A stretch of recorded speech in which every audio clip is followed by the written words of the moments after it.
Hi viewers, welcome to our channel. ప్రస్తుతం మనతో పాటు సీనియర్ జర్నలిస్ట్ దాము బాలా సార్ వారితో మాట్లాడదాం. నమస్కారం సార్. నమస్తే.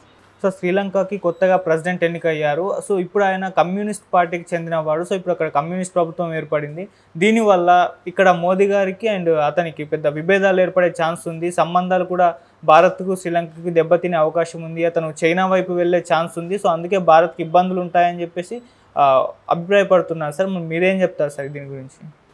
ఆల్రెడీ భారత్కి మన పొరుగు దేశాలైన బంగ్లాదేశ్ కావచ్చు, పాకిస్తాన్ కావచ్చు, మయన్మార్ కావచ్చు, నేపాల్ కావచ్చు, ఇలాంటి దేశాలతో కొంత ఇబ్బందులు అయితే పెరిగాయి ఈ మధ్యకాలంలో. బంగ్లాదేశ్తో కూడా మనకి ఇంతకుముందు ఉన్న మిత్ర సంబంధాలు అనేవి చెడిపోయినాయి ఇప్పుడు. సో ఈ కాంటెక్స్ట్లో శ్రీలంకతో కూడా అంత కార్డియల్గా లేదు. ఇప్పుడు ఇంకా కొత్తగా అక్కడ ప్రభుత్వం ఏర్పడింది. ఆ ప్రభుత్వంలో ప్రెసిడెంట్, ఎందుకంటే అక్కడ శ్రీలంకది ఏమంటే unitary multi party semi presidential system ఉంటుందన్నమాట. అక్కడ అంటే ప్రెసిడెంట్ ఉంటాడు, బట్ ప్రెసిడెంట్కి ఇవేమి ఉండవు, సర్వాధికారాలు. ప్రధానమంత్రి సలహా తీసుకోవాల్సి ఉంటుంది, పార్లమెంట్ సలహా కూడా తీసుకోవాల్సి ఉంటుంది ముఖ్యమైన విషయాల్లో. అయితే ఈ కాంటెక్స్లో ఇప్పుడు కొత్తగా ఇప్పటి వరకు శ్రీలంకలో రాని కమ్యూనిస్ట్ ప్రభుత్వం, ఫస్ట్ టైం కమ్యూనిస్ట్ ప్రభుత్వం ఏర్పడింది. కమ్యూనిస్టు పార్టీ నాయకుడుగా ఉంటున్న అనోరా కుమార దిశనాయకే, ఆయన ఏకేడి అని పిలుస్తారు అక్కడ. సో ఏకేడి లేదా దిశనాయకే అని సింపుల్గా అంటారు. సో ఈ ఏకేడి అక్కడ ప్రెసిడెంట్ అయ్యాడు. ఆయన కమ్యూనిస్టు మార్క్సిస్ట్ అని చెప్తారు. సో ఇప్పుడు ఆయన అయ్యాడు కాబట్టి, ఆయన మార్క్సిస్ట్ కమ్యూనిస్ట్ కాబట్టి చైనాకి దగ్గరగా ఉంటాడు. ఇండియాతో కొంత కష్టమే ఉంటుంది. చైనా కూడా శ్రీలంకను ఉపయోగించుకొని స్ట్రాటజిక్గా జియో పొలిటికల్ వార్ఫేర్లో చైనా ఇండియాకి వ్యతిరేకంగా శ్రీలంకను వాడుకునే అవకాశాలు ఉన్నాయి అన్న ఒక వార్తలు వస్తున్నాయి. ఈ కాంటెక్స్లో మనం దీన్ని ఎలా అర్థం చేసుకోవాలని చూసినప్పుడు ముందుగా అసలు ఈ దిశనాయకే ఎవరు అనేది తెలుసుకోవాలి, ఎందుకంటే అతను వెరీ ఇంపార్టెంట్ మనకి. సో ఈ అనోర్ కుమార్ దిశనాయకి రాజకీయాల్లో ఎప్పటి నుంచో ఉన్నాడు. అతని పార్టీ పేరు జేవీపీ అంటే జనతా విముక్తి పెరమున అంటారు. జనతా విముక్తి పెరమున అనే పార్టీ ఒకప్పుడు రాడికల్ పార్టీ అన్నమాట. రాడికల్ పార్టీ అంటే సింహళ దేశంలో అది తీవ్రవాద పార్టీగా చెప్పుకోవచ్చు. అంటే తమిళుల మీద దాడులు చేయడం కావచ్చు, తర్వాత ఈవెన్ రాజీవ్ గాంధీతో శ్రీలంకలో ఏర్పడిన దాని ఏమంటారు ఇండో లంకా అకార్డ్ అంటారు 1987లో, దాన్ని కూడా వీళ్ళు తీవ్రంగా వ్యతిరేకించారు. అప్పుడు రాజీవ్ గాంధీ తరఫున Indian piece keeping force IPKF శ్రీలంకలో వెళ్తే దాని మీద కూడా స్థావరాల మీద కూడా ఈ జేవీపీ వాళ్ళు దాడులు చేశారు. అటువంటి చరిత్ర ఉన్న పార్టీ జేవీపీ ఏంటంటే కొద్దిగా లెఫ్ట్ వింగ్ పాలిటిక్స్లో ఉంటున్న పార్టీ. దాని లీడర్గా ఇతను 2014 నుంచి దాని లీడర్గా ఉంటున్నాడు.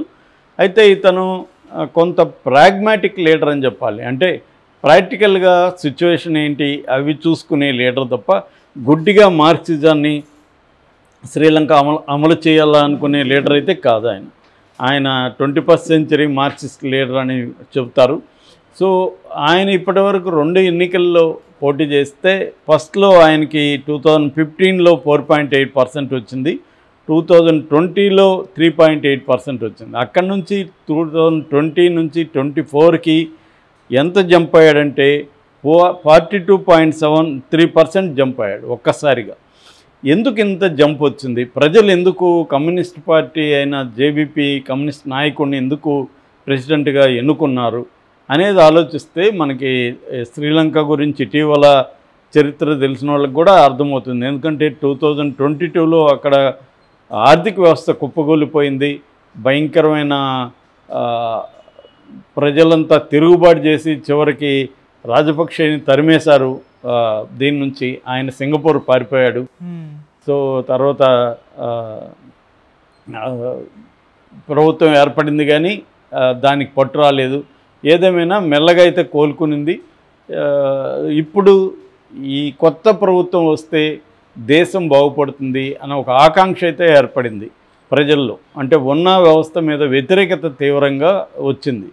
అదే సమయంలో ఈ దిశనాయకే ఏకేడి ఈయన ప్రాక్టికల్గా ఉంటూ తన పార్టీ ఒక్కటే అధికారంలోకి రాదని చెప్పి 2019లో మొత్తం 27 పార్టీలతో కలిపి చిన్న పెద్ద పార్టీలు, సంఘాలు, విమెన్ అసోసియేషన్స్, పౌర హక్కుల సంఘాలు, ఇలాగా అనేక సంస్థలు, పార్టీలు అన్నీ కలిపి ఆయన ఒక కొయిలేషన్గా ఏర్పరిచాడు. దాన్ని ఎన్పిపి అంటారు, నేషనల్ పీపుల్స్ పవర్ అనే ఒక కొయిలేషన్ ఏర్పాటు చేశాడు 2019లో. అప్పటి నుంచి ఆయన ప్రధానంగా మార్క్సిజం, మేము కమ్యూనిస్ట్ ప్రభుత్వం తెస్తాము అవేం చెప్పట్లేదు. మేము మంచి పరిపాలన అందిస్తాము, అవినీతి రహిత పరిపాలన అందిస్తాము, ఆర్థిక వ్యవస్థని గాడిలో పెడతాము, ప్రజల్లో ఇన్క్లూజివ్ పాలిటిక్స్ అంటే అనేక అభివృద్ధికి నోచుకొని అనేక వర్గాల్ని అభివృద్ధి మోడల్లోకి తీసుకొస్తాము అన్న ఒక మోడల్ని ఆయన జనంలోకి తీసుకెళ్ళగలిగాడు. ఇంతమంది కలవగలిగారు కాబట్టి, కొయిలేషన్ కలవగలిగారు కాబట్టి ప్రజల్ని వివిధ రకాలుగా ఆర్గనైజ్ చేయడానికి ఇదంతా ఉపయోగపడింది.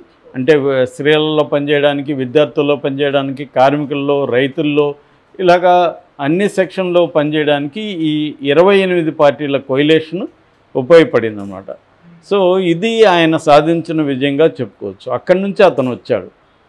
సో ఇప్పుడు భయం ఏంటంటే ఇండియాకి శ్రీలంకకి మధ్య ఆల్రెడీ రిలేషన్షిప్స్ బాగాలేవు. నిజానికి శ్రీలంకకి ఇండియాకి చారిత్రకంగా చూస్తే రామాయణంలో రాముడు, మన లంక, రావణుడు ఆ కథ పక్కన పెడితే చారిత్రకంగా చూస్తే మనకి 2500 సంవత్సరం నుంచి కూడా ఇండియాకి శ్రీలంకకి టైఅప్స్ ఉన్నాయి. అంటే క్రీస్తు పూర్వం 3వ శతాబ్దంలోనే మన అశోకుని కొడుకు, అతని పేరేదో ఉంది, సో అతను మహింద, అశోకుని కొడుకు పేరు మహింద అనమాట. మహింద బుద్ధిజాన్ని శ్రీలంకలోకి తీసుకెళ్ళాడు. అక్కడి నుంచి అక్కడ బుద్ధిజం అనేది స్ట్రాంగ్ అయింది. అప్పటి నుంచి కూడా మనకు ట్రేడ్ రిలేషన్షిప్స్ కావచ్చు, తర్వాత కల్చరల్ రిలేషన్షిప్స్ కావచ్చు, శ్రీలంకకి మనకి అప్పటి నుంచి ఉంది. తర్వాత మనకి కలోనియల్ పీరియడ్, బ్రిటిష్ వాళ్ళే అక్కడ కూడా పరిపాలించారు. కలోనియల్ పీరియడ్లో ఏం చేశారంటే తమిళ్ కూలీల్ని ప్లాంటేషన్స్కి ఇక్కడ నుంచి పెద్ద ఎత్తున పట్టుకుపోయారు. అందుకని వీళ్ళు తమిళియన్స్ అక్కడ పెద్ద ఎత్తున శ్రీలంకలో ఉంటారన్నమాట. సో అట్లా మనకి కలోనియల్ పీరియడ్ ఉంది. పోస్ట్ కలోనియల్ పీరియడ్లో కూడా తమిళియన్స్ అక్కడ బలంగా ఉండడం, ఇండియాలో కూడా ఇండియా శ్రీలంక సంబంధాలు మెరుగుపడడం. మనకు 1964లో కూడా సిరిమావో బండారనాయకే, లాల్ బహదూర్ శాస్త్రి ఒప్పందం జరిగింది. తర్వాత 1974లో సిరిమావో బండారనాయకే, ఇందిరాగాంధీ ఒప్పందం జరిగింది. అలాగా మనకి వ్యాపారం కావచ్చు, కల్చరల్ రిలేషన్షిప్స్ ఇవన్నీ జరుగుతున్నాయి.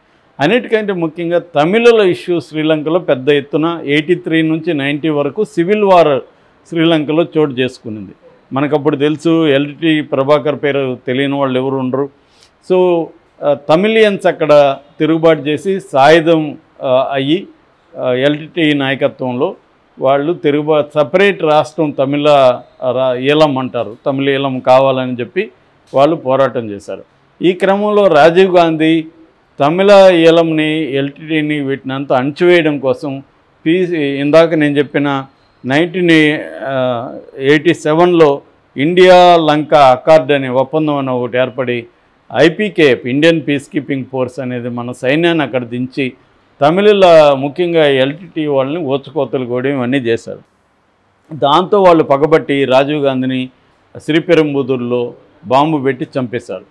సో ఇలాగ శ్రీలంకకి మనకి మధ్య ఎప్పుడు కూడా ప్రశాంతమైన సంబంధాలు లేవు.